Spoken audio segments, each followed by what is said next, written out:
Want to wish everybody a happy Labor Day. Getting the morning started early.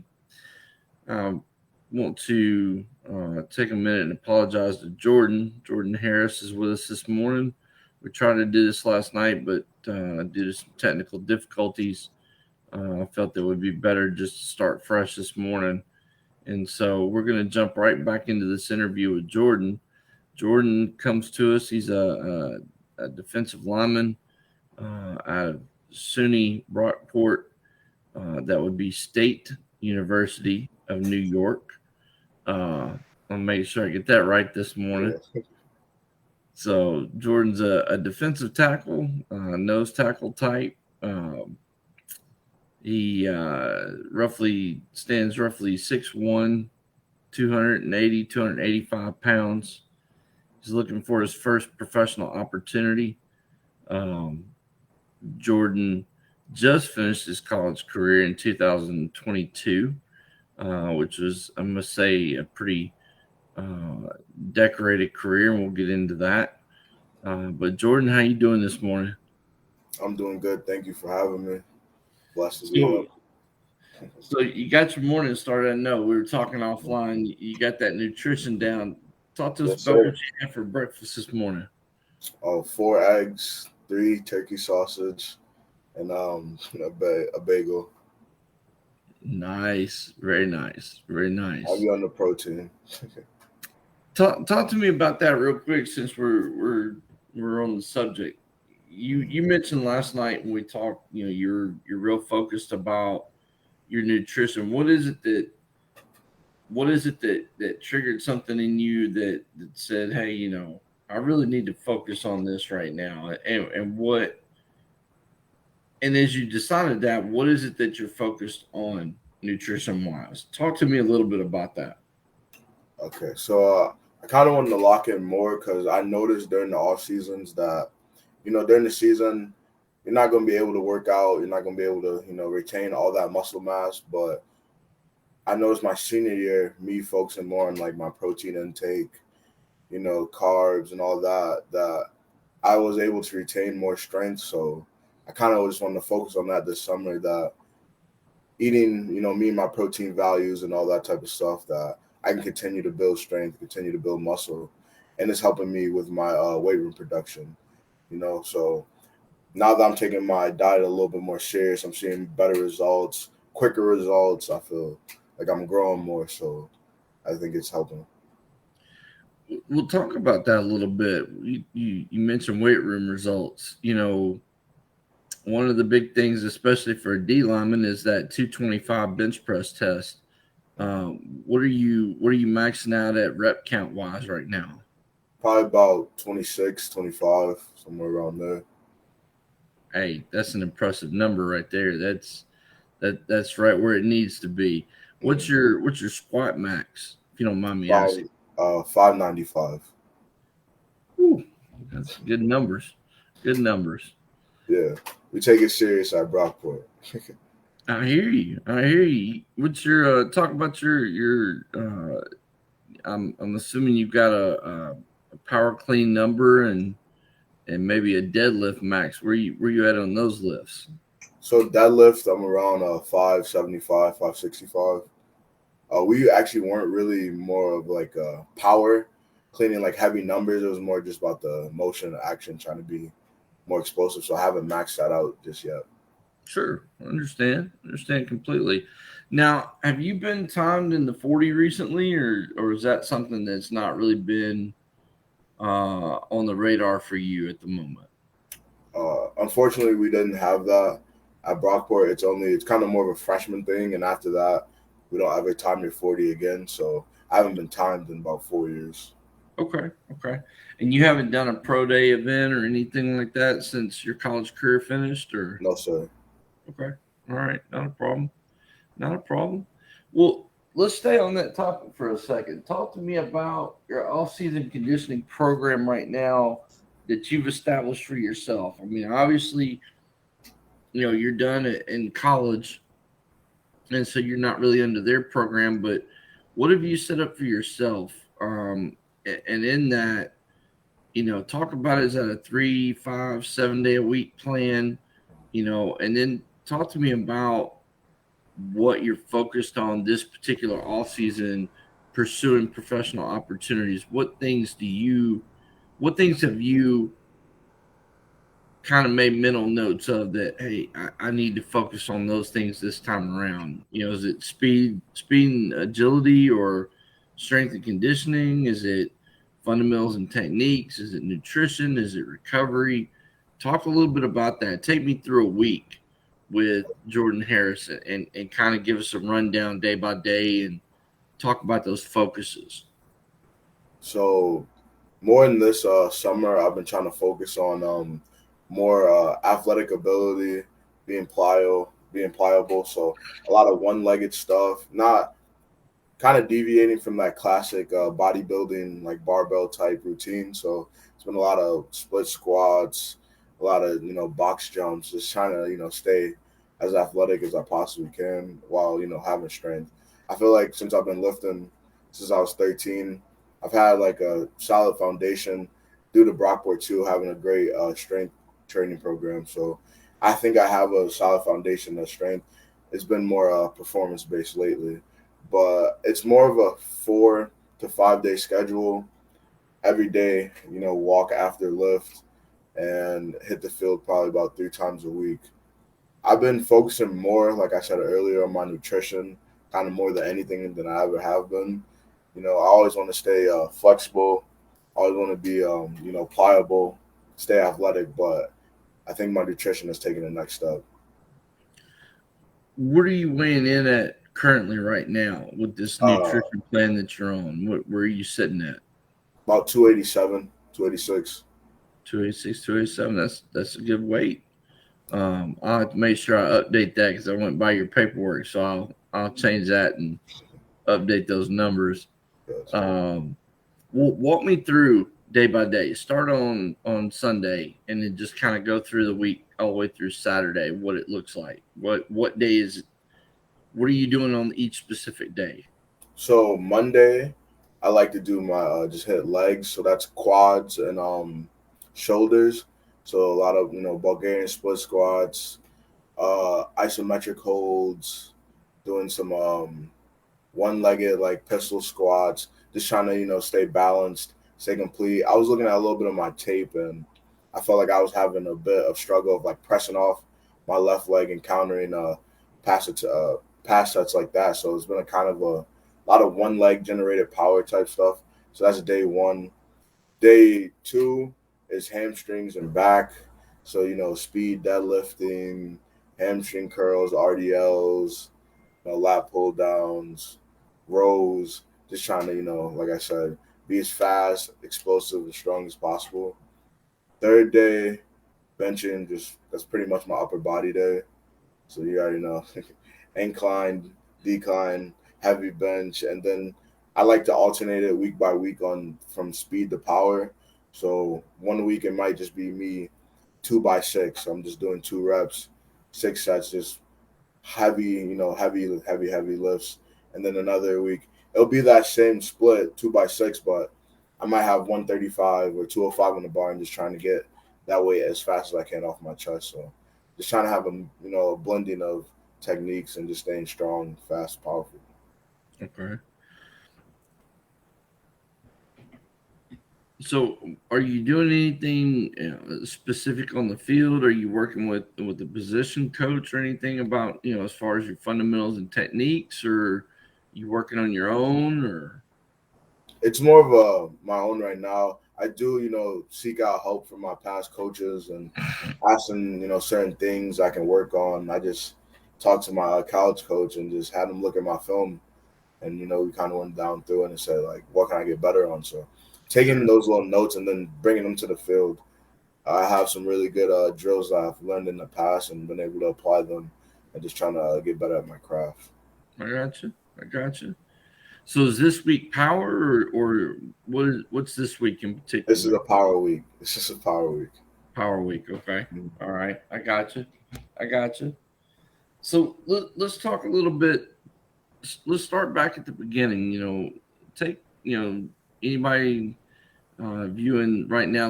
Let's talk about where your journey started. Talk about high school ball, um, and then take us through how you ended up at SUNY Brockport, and bring us up to the present day where you're at now. Okay, so I played high school ball at Lions Central High School. That's my hometown. A whole bunch of love out there. I started varsity when I was in ninth grade. Started playing a little bit of O line, found my foot in there, and then started playing both ways, defensive tackle, defensive end. I was about, I think I would say I was a little bit of a late bloomer. I was about 205, like 195 my sophomore year, and then I just put on like 30, 40 pounds. So then I got like strictly moved to like the defensive side of the ball, and I think that's where I found like my footing. Was able to be recruited by Brockport. I had really no plans on going to Brockport. I was getting looks from other schools, and they were super late in the process because they're still playing. They're a very successful team that year. They made it to the Final Four, so I didn't think I was going there. They hit me up late in the process. Coach Potts came down to our school. Had a great conversation with him, set up a visit. Next thing you know, I'm in Brockport for a weekend, and I had a great visit. I told my mom, I think this is where I want to go. I think this is going to be my home for the next 4 years. And that was honestly one of the best decisions I've made in my life so far. I met a lot of great guys, great coaches, best coaches I've ever had, and helped me progress my game. Now, if I remember correctly, talking with mom, she said some of your decision came down to the fact that you wanted to stay close to home and her be able to watch you play. Why was that important to you? So me and my head coach had this really good talk before I committed, and I had some bigger offers, like from bigger schools, and Division 3 I think is a great level of football, but I had some bigger opportunities, and he just sat me down and told me, "Do you want to be a small fish in the ocean or a big fish in a pond?" And I was like, "I think I want to be a big fish in a pond." And luckily, Brockport gave me the opportunity, an hour away from where I live, so I got to represent for my community, for my family, somewhere close, and have a successful career. How was that for mom? Was she excited about that, or? Oh yeah, she rarely ever misses a game from the time I was 5 years old to the time I am now. If she's not there, she's gonna watch it on the live stream. So she's always there, no matter if she's there in present or not. So she was elated. It doesn't really matter where we're at. Some games I had to tell her not to go to. She's gonna go to every single one. And I'm like, Mom, I might not even be playing in the second half. We're about 3 hours away. Are you sure you want to come? And she was like, Yeah, I don't want to miss a game. So she was very excited. That's amazing. I mean, talking with your mom and talking with you initially, your mom is a huge supporter of your football career. She truly believes in you and your skills and abilities and in your potential to take this thing a long way. And I just think that's really amazing because you know some parents are supportive, but you know it's kind of an occasional thing or of convenience kind of thing. Your mom is locked in and nothing really comes before that. So, Yeah. I think that's really, really neat. And so I just, I gotta, I got a kick out of talking to mom and the level of support in y'all's relationship. Have y'all always been real close? Yeah, that's been my, number one supporter since day one. I tell all my buddies that I think she likes football more than I do. You know what I mean? So she wants to win more than I want to win. She hates losing more than I hate losing. So I get all that from her. I, She's I extremely passionate about the game. I can see that. I think I talked to her more than I did you the first time. So, well, let's get into college. You get to SUNY Brockport. You're an hour from home. Um, what was it like when you got on campus? Was it what you thought it would be, or you know? Um, Honestly, Brockport is that classic, like when you see like from a TV show or from a movie, like classic college sports, feel. So it was everything I expected and a little bit more. I was so excited those first 3-4 weeks of being on campus. Everything was brand new to me. It all felt like big to me. It was just, I come from a small town. I graduated with about 55, 60 kids. So going from that to college, that was big. That was a huge shakeup. I had a lot of fun.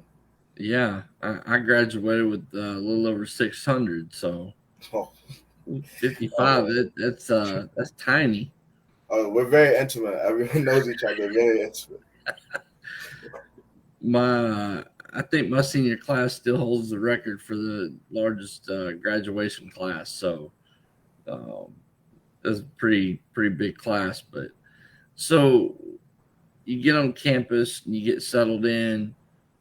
What was that adjustment like for you, going from high school ball to college ball initially? Was there an adjustment period for you, um, getting used to the structure of a college football lifestyle, the way things coaches wanted, things done there? Talk about that adjustment period. Yeah. So I had a little bit of a time adjusting to, I would say, the skill gap. So I feel like I had everything physically needed, but there's just some things technique wise that coaches asked me to do that I did not know how to do. So that first week, just really drilling my technique, drilling my stance, just basically kind of ripping like me down back to like the metal, building me back up as a football player because I had some bad habits. Being strong, coming from a small school, like just being strong than everyone, I was able to get away with stuff I was not able to get away with at the college level. So that'd be an adjustment. But once I got the pads on, I felt right at home at college. I had some great mentors, luckily, in the defensive line and just mentors on the team in general that really took me under their wing. So it didn't take long. I got to be blessed enough to travel every single game freshman year, blessed enough to see some action. So it was a good time, good learning experience. When did you know, hey, I can play at the college level and probably play beyond that? When did that moment come for you? Honestly, pretty much ever since I put those pads on about 6 years old, I knew what I wanted to do. I knew that I would be playing college football somewhere. I didn't know where, but I knew high school was not going to be the end of my college career, and neither was college, hopefully. So that's always been my goal. I think I knew that ever since I strapped up. Wow. Okay. All right. You talked about, coming from a small school and having the physical gifts and kind of being able to get away with some things. You know, was that kind of a wake up call when you get on the field in college and you realize, man, there's guys strong like me and you know, I can't just sit here and manhandle people. Now I got to figure out how to play with some technique and fundamentals and be smart about how I do things. Was that kind of a wake up call for you? So it was honestly, luckily, my freshman year, we started doing 1-on-ones about that second week of camp, and I was still getting away with it. I was still just bull rushing my way back to the quarterback, and everything was gravy. And luckily for me, I had those around me who was telling me that that wasn't good enough. So like I would win a rep, come off the field a little happy. All I did was just take him back to the quarterback, and I'm like, yeah, that's what I'm supposed to do.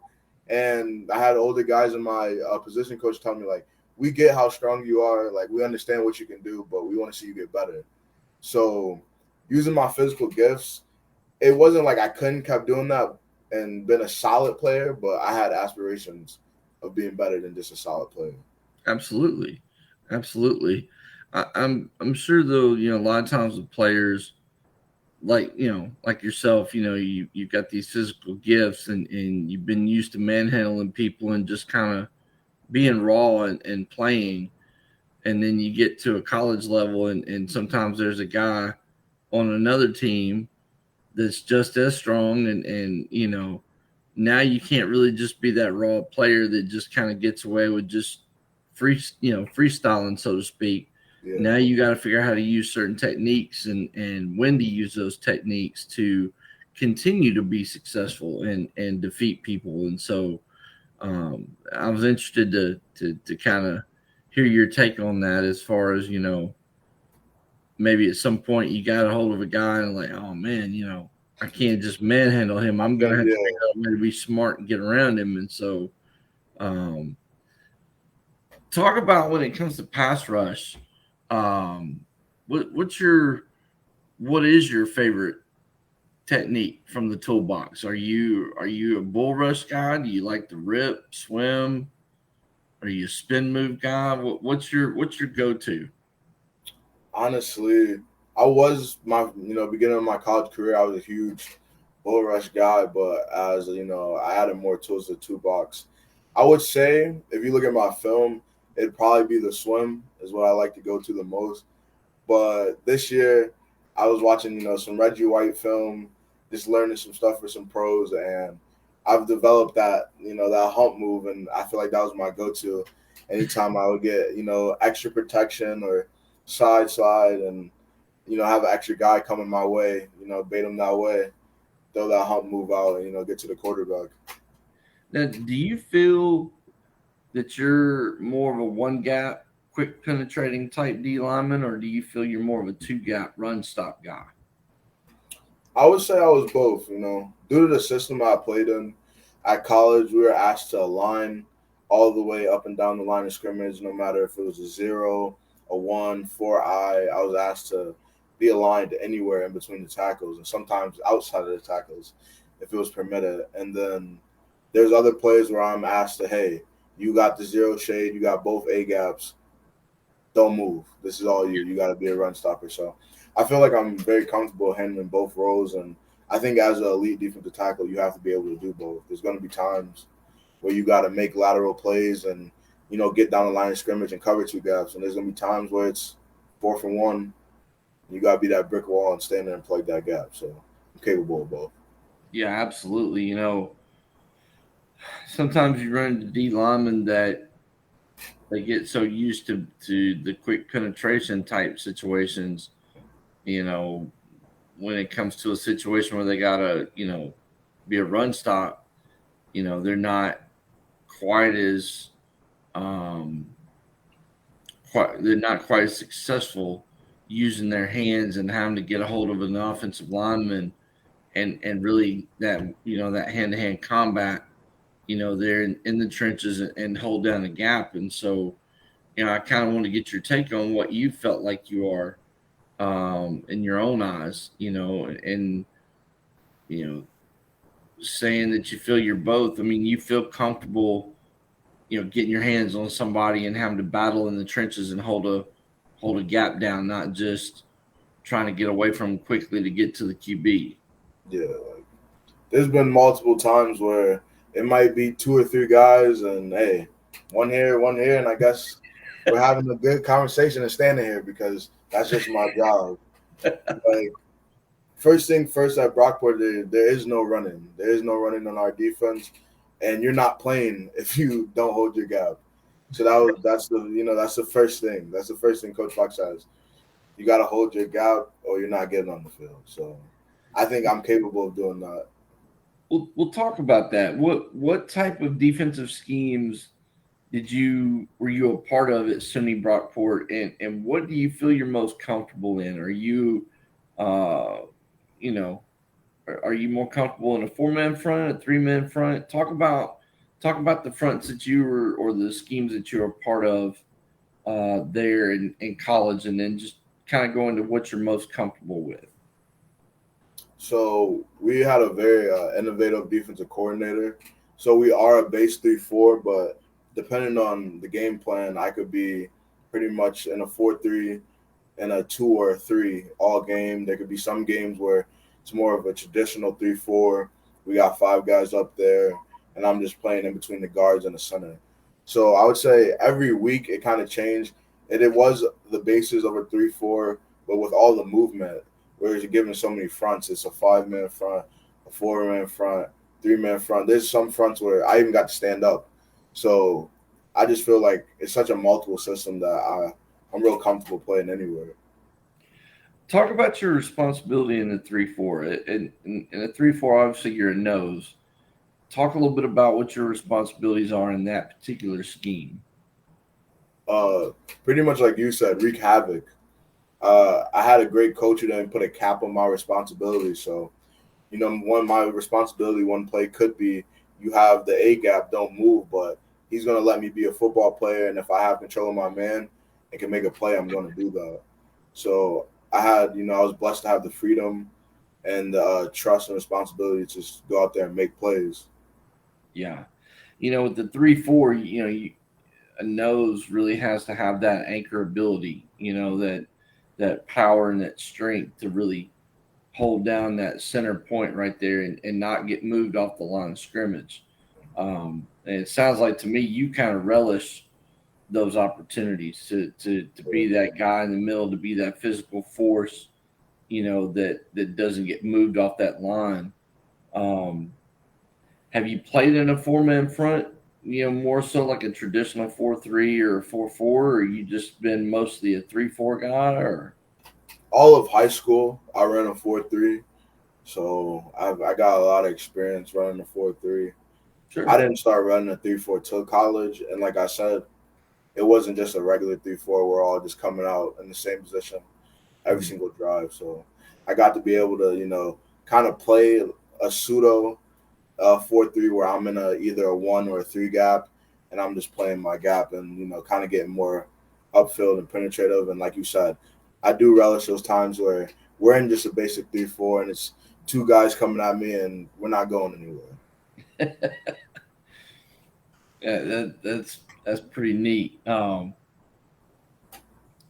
So obviously, in that scheme, you racked up a pretty nice little stat line for your career. I mean, you logged 40 games that you played in.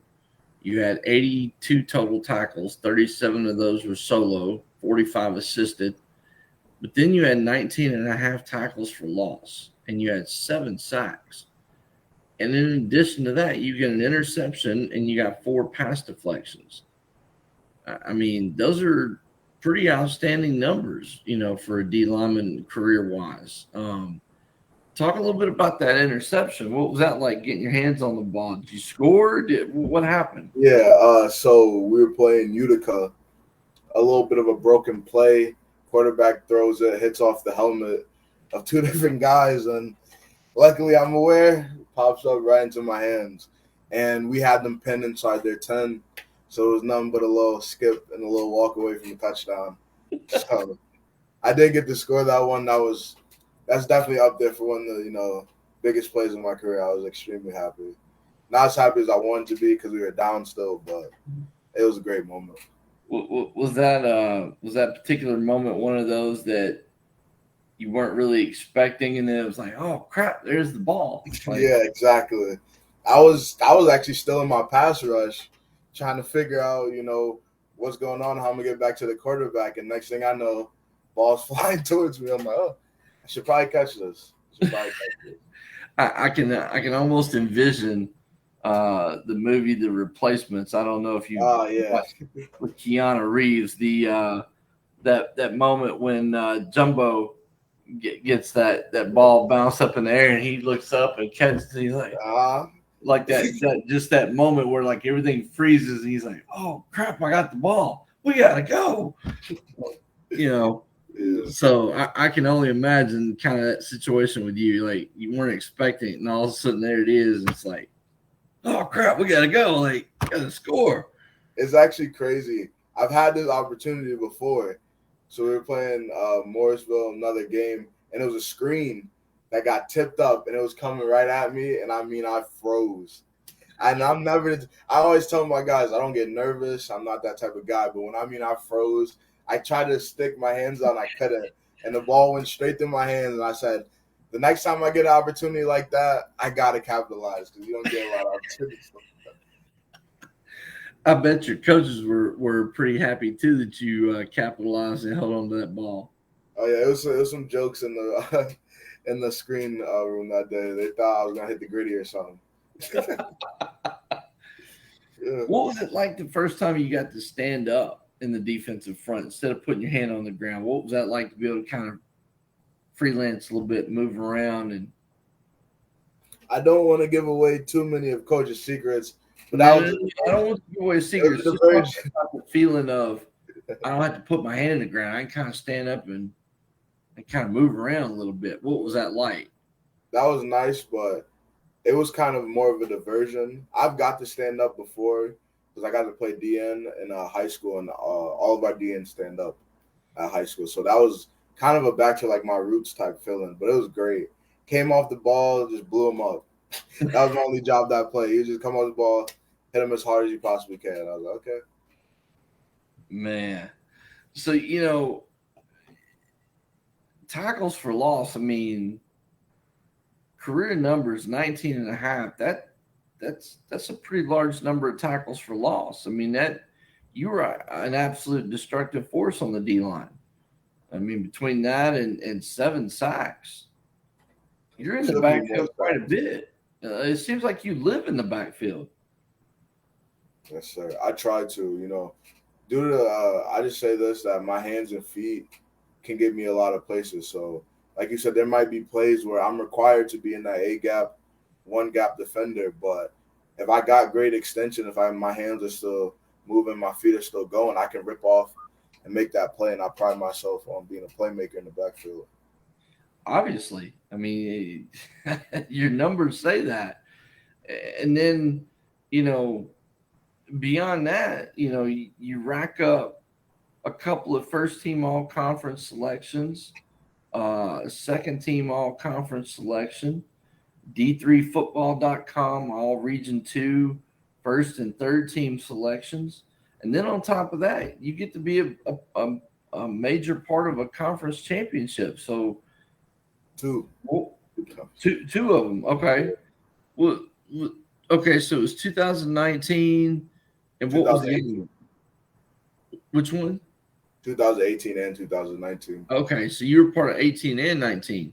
Well, I'll Mhm. get that corrected then because I've only got 19 listed. But Yeah. we'll talk about that. What was that like? Obviously 2018, you're just getting on campus. Um, what's that like as a freshman and sophomore to get to be a part of a conference championship team? It was the best feeling, honestly. I had a lot of guys to go to and look up to when I first got there, and like you said, coming on as a freshman and kind of getting thrown into that fire and being part of the rotation, it was a huge honor, huge responsibility that I put on myself because, like you said, that team is a great team, conference championship, made it to the Final Four, number 3 team in all of D3. So I just felt like I had to do my job. I owed it to my teammates, and it was a blessing. My sophomore year, when I got to take on a bigger role and start, that's where like that one means so much to me because a lot of us who were playing were sophomores. People didn't expect us to be ready for that moment, and that just it means the world to me that we took that one home. Is that your most memorable moment of college ball? Yes, it actually my most memorable moment happened that sophomore year.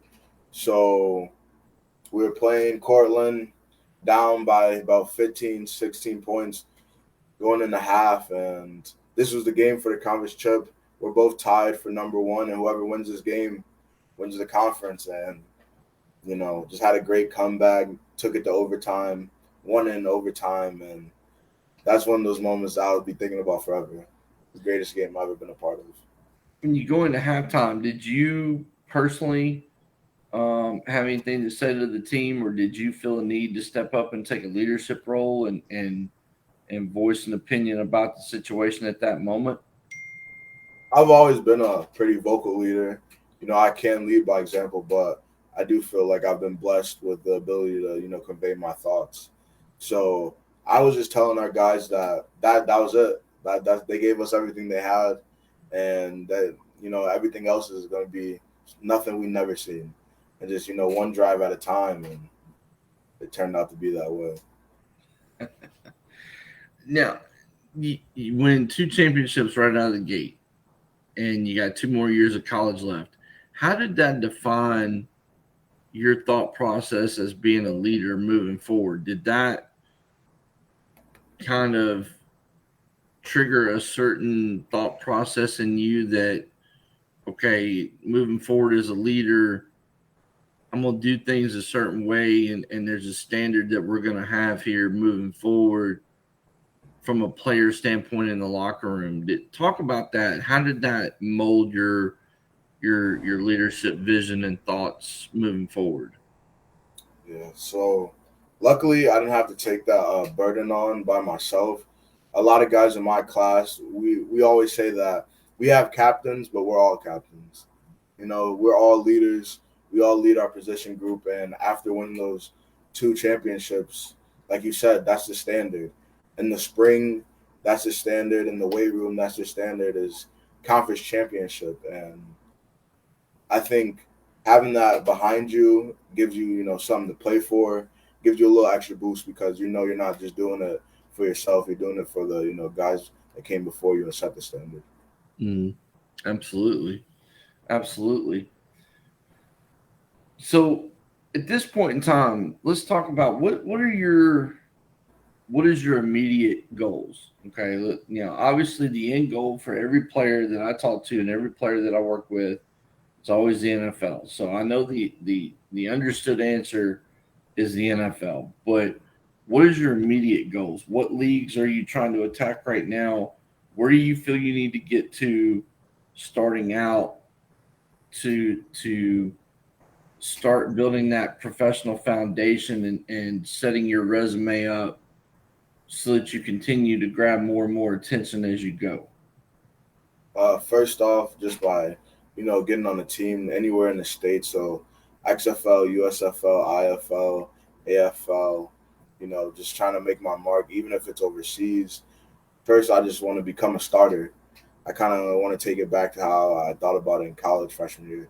You can't do anything until you're on the field. So first, signing to whatever organization will hopefully have me, and then establishing myself as a starter and an impact player. Okay. There's I've talked to a lot of athletes about the fact that just about every league is linked to another league. Everybody's trying to figure out, or everybody is figuring out now.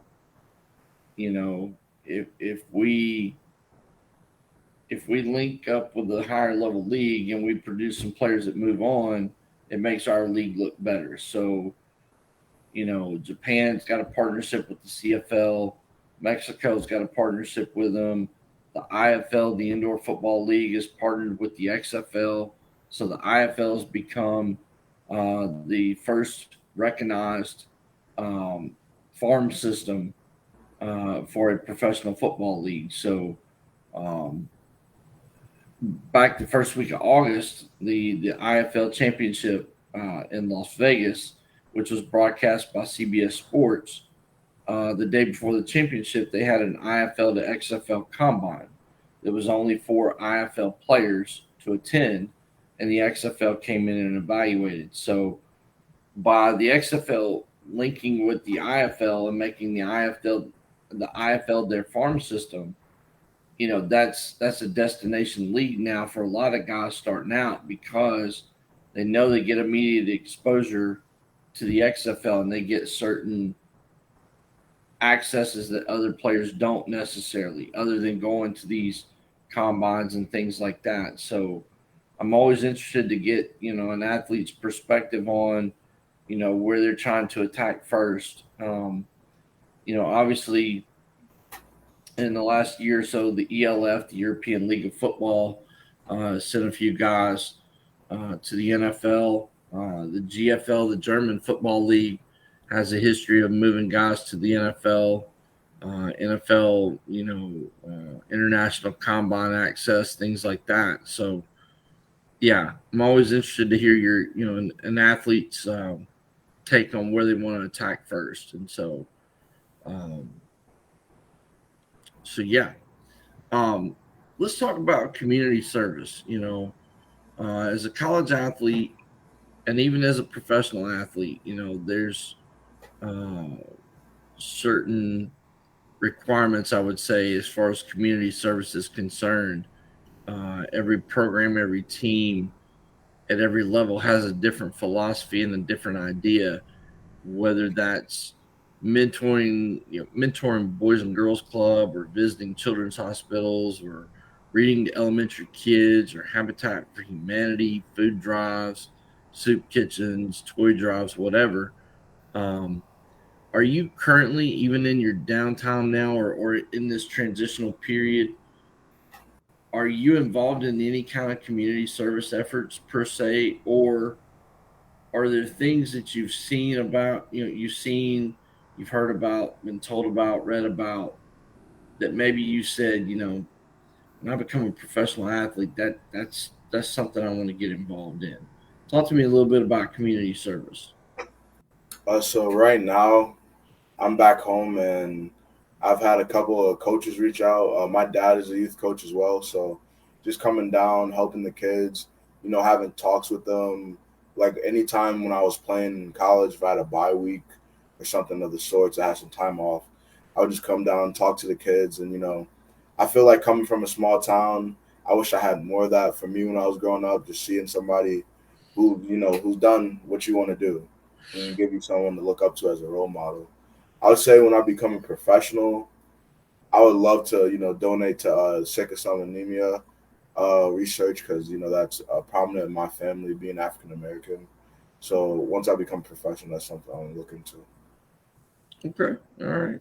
There's nothing wrong with that. I mean, a lot of guys um, talk about different ideas of mentoring the youth and working with the youth and things like that, and that's a real big deal. I think that I think it's really cool if you ever watch University of Iowa football games. At halftime, they the whole stadium and the players and coaches all turn towards the children's hospital and they wave at the kids watching through the windows. And so I think that's really cool. That they do something to acknowledge those kids and to put a smile on their face every Saturday and give them something to be motivated about. So yeah, absolutely. So in talking about that, I want to ask this: how important is it to you? Well, let me back up. As a college athlete, as a professional athlete, um, you guys are considered role models. You're looked up to by youth athletes, youth in general. Um, high school athletes. Just adults, young adults, adults in general. You're an inspiration to a lot of people for various reasons. How important is it to you, the image that you portray to those who look up to you? It's very important to me. Like I said before, it's something that I wish I had more of as a kid. So I take that role on, that responsibility on, full on because I know how much of an impact it can have on those watching. You always have to carry yourself as if the world is watching, and I think about that every day in like any aspect, if whether it's like I said, nutrition, weight room, on the field, you got to act like the world is watching, and I take that on humbly and as a responsibility because I know the impact I can have. Absolutely, absolutely. Especially like some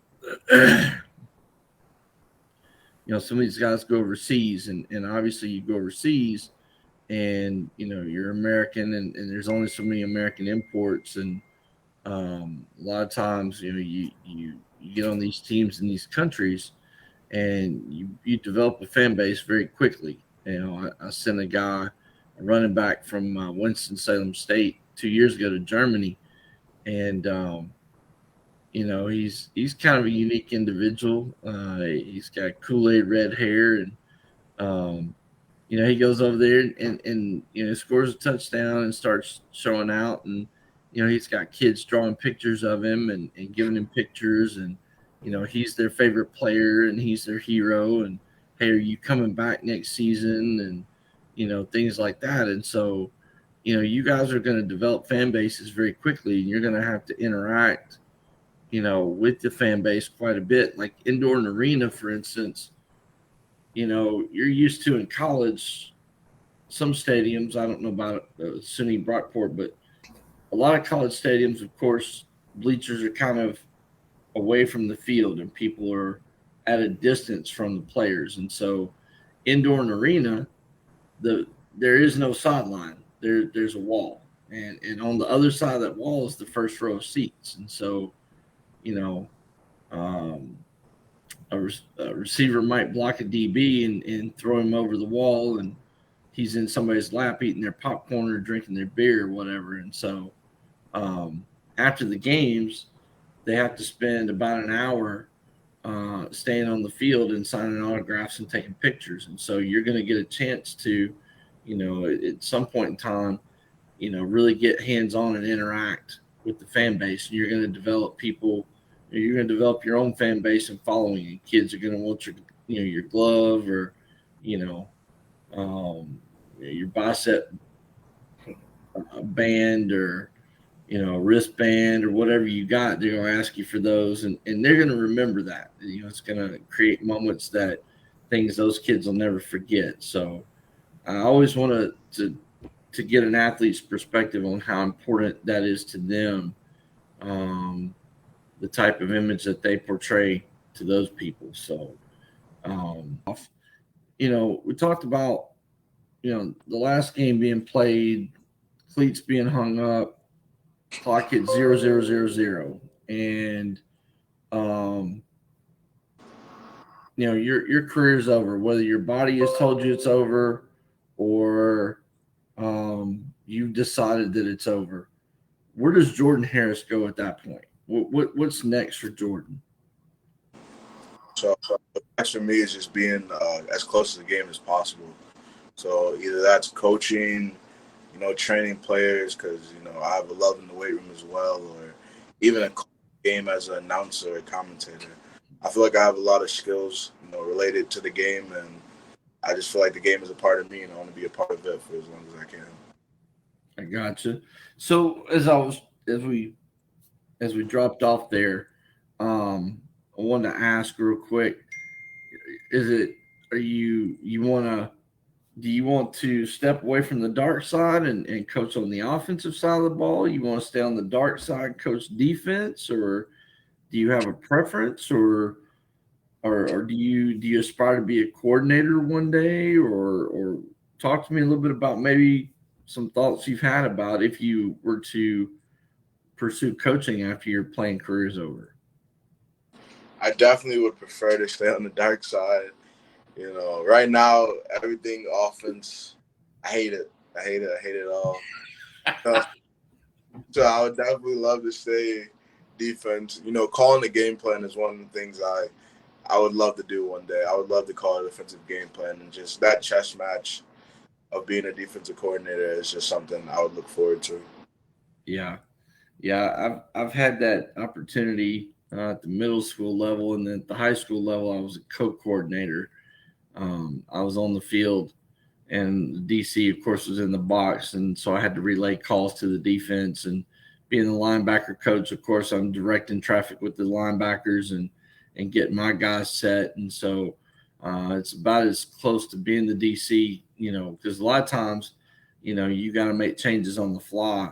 The DC will radio down to you to signal something different. So I had a chance to do some of that at a lower level, and it is fun, the chess match, and can you make the right call and counteract what they're trying to do and stop them? That's a real neat challenge. Listen, it's been a pleasure and an honor this morning. I've already got a coach asking for your film, another coach from the IFL, defensive line coach from the Sioux Falls Storm.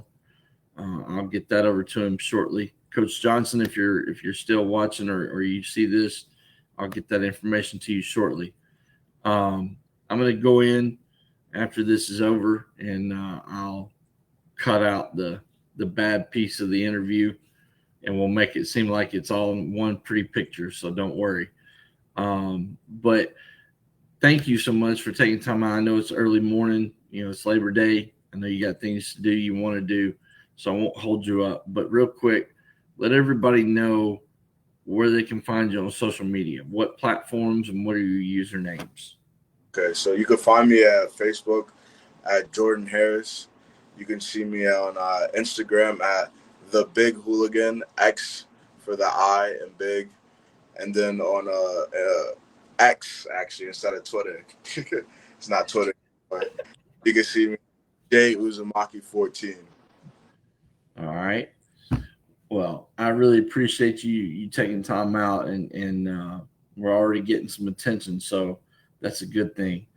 For anybody else, coach, scout, GM, player personnel director, who may see this at a later time or jumped in for a minute, if you have an opportunity for Jordan, please feel free to DM me. You can DM me on Facebook or X, as it's called now. Our Instagram account was hacked a couple months ago, so I'm working to recover that. You can email us, you can call us.